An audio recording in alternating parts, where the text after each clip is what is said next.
आगे बढ़ते हैं।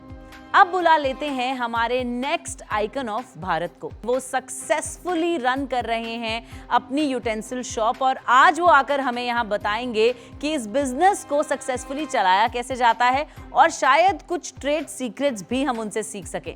तो बिना किसी देरी के मिलवाती हूँ आपको सतीश चंद्र अग्रवाल जी से। नमस्कार, मैं लखनऊ निवासी सतीश चंद्र अग्रवाल। मैंने 1985 में बिजनेस में ज़्यादा सक्सेस नहीं हो पा रहा था, तो मैंने एक नया रूप देने के लिए उस यूटेंसिल्स में क्रॉकरी को ऐड किया, जो कि एक नया एक्सपेरिमेंट था। मॉल का कल्चर उस टाइम नहीं था, लेकिन मैंने रिस्क लेके मॉल टाइप की दुकान खोली, जो कि आगे चल के बहुत ही फलीभूत हुआ। तो आज मैं इस मुकाम पे हूँ कि अच्छे से बिजनेस को कर रहा हूँ।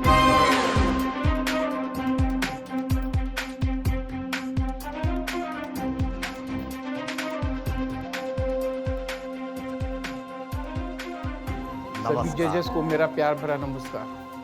सतीश जी, आपका बहुत बहुत स्वागत है आइकन्स ऑफ भारत में।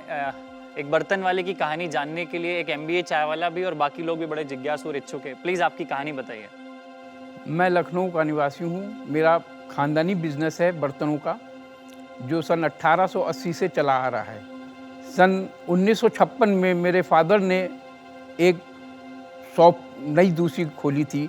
सन 1980 में 80 तक वो शॉप बहुत अच्छी चलती रही, लेकिन परिवार में बंटवारे की वजह से वो दुकान मेरे फादर को 80 में छोड़नी पड़ी, जिसकी वजह से फिर हम लोगों के दिन काफ़ी कठिनाइयों में गुजरे। तब मैंने जो है बिज़नेस में ही पढ़ाई लिखाई छोड़कर बिज़नेस पे ही आया, लेकिन बिज़नेस में स्कोप ना होना, 2-2, 3-3 दिन तक दुकान पे बोनी नहीं होती थी। उस दौर पे फिर मैंने कुछ नया करने की सोची कि भविष्य में ऐसे काम चलेगा नहीं। छोटी उम्र में ही फादर की बीमारी की वजह से और उनका छोटी उम्र में ही स्वर्गवास हो जाना मेरे लिए एक बहुत बड़े शौक का कारण रहा, जिसकी वजह से मैं बिजनेस में बहुत डिस्टर्ब रहा। लेकिन अपना जुनून और अपना विश्वास मैं कायम रखा और बिजनेस को करने के लिए मैंने बर्तन के ट्रेड में एक नया काम और सोचा, जो मैंने क्रॉकरी के रूप में बर्तन को, उस ज़माने में बर्तन अलग क्रॉकरी एक अलग बिजनेस होता था, लेकिन मैंने इन दोनों बिजनेसों को कंबाइन ज्वाइन किया कि बिजनेस वहीं से शुरू किया, जिसका मुझे भविष्य में बहुत अच्छा रिस्पांस मिला और काफ़ी तरक्की भी की। 2004 में फिर जो है मैंने जो नई दुकान खोली, उसको जो है मैंने नए मॉल के रूप में खोला और नया डिस्प्ले, मतलब पहले जो ज़माने में दुकानें होती थी तो दुकान टाइप की होती थी कि लाला जी गद्दी में बैठे हैं और वो हैं, लेकिन हमने जो है डिस्प्ले सेंटर, शोरूम टाइप का शोरूम खोला, जो एक मॉल से कल्चर अटैच था और हर चीज़ का मैंने पूरा प्रॉपर डिस्प्ले किया, जिसमें तांबा, पीतल, फूल, एल्युमिनियम, हर चीज़ का अलग अलग प्रॉपर डिस्प्ले हुआ करता था। और चम्मच से लेके हर चीज़, कुकर, थाली, भगोना, गिलास वगैरह सब चीज़ डिस्प्ले में आ गई, जो एक कंसेप्ट बहुत पॉपुलर हुआ और लोगों को पसंद भी आया। और दूर दूर से लोग मेरे इस शोरूम को देखने आने लगे कि इन्होंने ये ऐसा क्या खोला है। तो सतीश जी, ये भी बताइए कि अगर कोई आपने नया शुरू किया तो बाकी जो आपके कंपटीशन में वो भी उसको कॉपी करके वैसे बाद में धीरे धीरे ये आए, बाद में और लोगों ने भी उसको तो उसको आपने कैसे हैंडल किया? मतलब आपकी जैसी किसी और ने डुप्लीकेट दुकान खोल ली, तो फिर आप में क्या खासियत थी कि कस्टमर आपके पास आए?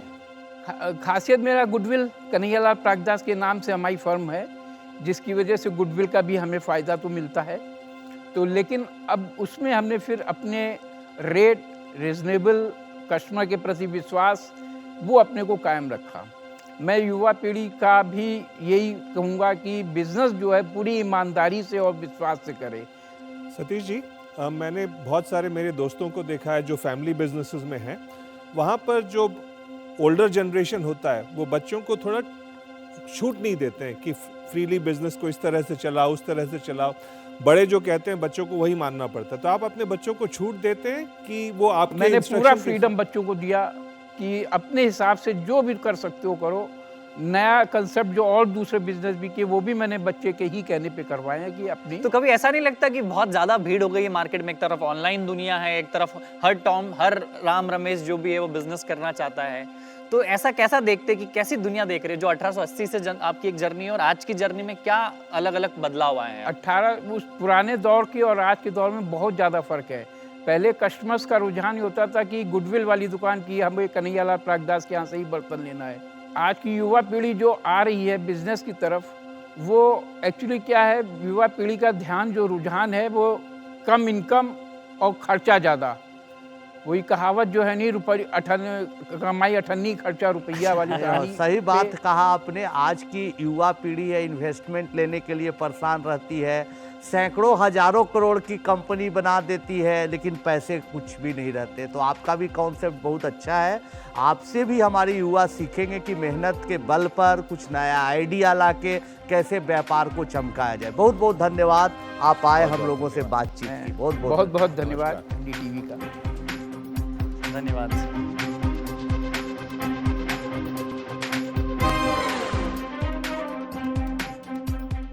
भारत में बर्तनों का बाजार 42,000 करोड़ रुपए का। बर्तन के कारोबार में मुनाफा 15 से 20% के बीच। Credit linked capital subsidy scheme CLCSS के तहत लोन ले सकते हैं।